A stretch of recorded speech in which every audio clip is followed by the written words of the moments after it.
That's what time it is, y'all. I hope I'm wrong, but at any rate, you know, I'm about to get dirty. About to start digging in the ground, and I think I'm gonna smoke me a brisket. I mean a rib roast. I mean pork roast. Also. So let me get that fire going, and boy, I got a lot of work to do today. Anyway, it's time to get your wartime footing. You know what I mean? Wartime footing. I'm not saying we're necessarily at war with another entity, but we're still at war. Another thing about that is, like I said, we're at war with the enemy that we can't see, can't taste, can't smell, can't hear. So what do you do about this virus? Well, here's the thing. I say what my philosophy on this is, like I said, I'm already kind of wanting to go semi off grid, just be more self-sustaining. And I'm going to treat this bug like it's a chemical agent, like it's a toxic substance, okay? And because you can't I don't think you can like fight it in a like wash your hands and all that. I mean, it's highly contagious. It sounds like it's airborne and all that, right? But I think what's weird is that you can get reinfected. So I was thinking about it.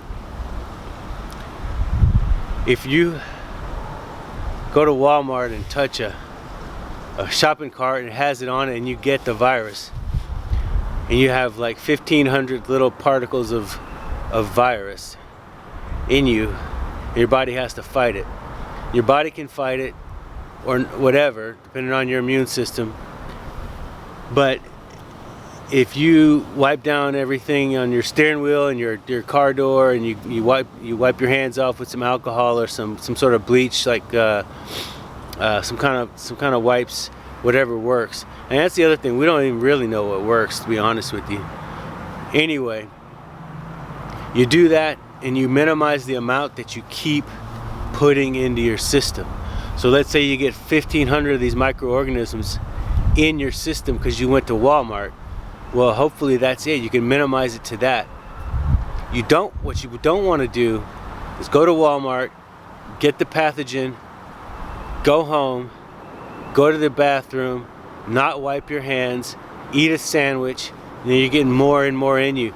Then you touch your doorknob, and you touch your doorknob the next day, and your doorknob, the pathogen is going to replicate inside of you. Your body's going to try to fight it while it's replicating, and hopefully your body will win. But what you don't want to do is keep on ingesting or you know, bringing more of the pathogen into your body. That's my take on it. So I do think there's nothing you can do really, but you can try to minimize how much of this shit you're gonna get. You know what I'm saying?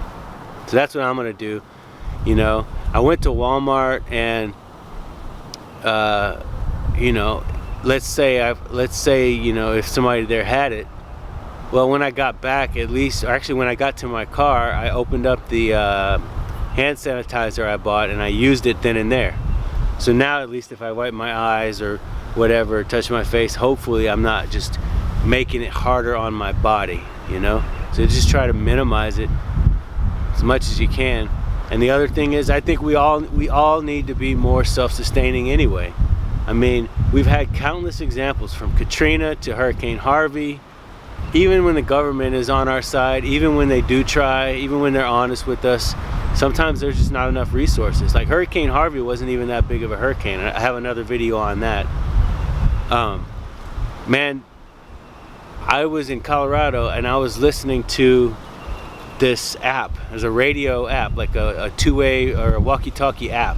Because you know why? Because 911 calls were not getting answered for hours. There wasn't enough people to send out on these calls, and the streets were flooded, so they didn't have enough boats. What they needed was not ambulances. Ambulances ain't gonna do shit in a flood like that.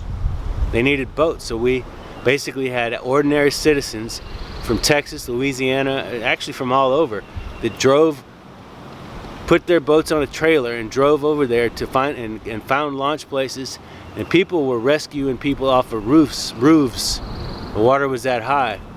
and it was ordinary people with boats that were doing a lot of the work. Check out that video. I think it's pretty informative on what kind of real stuff was going down.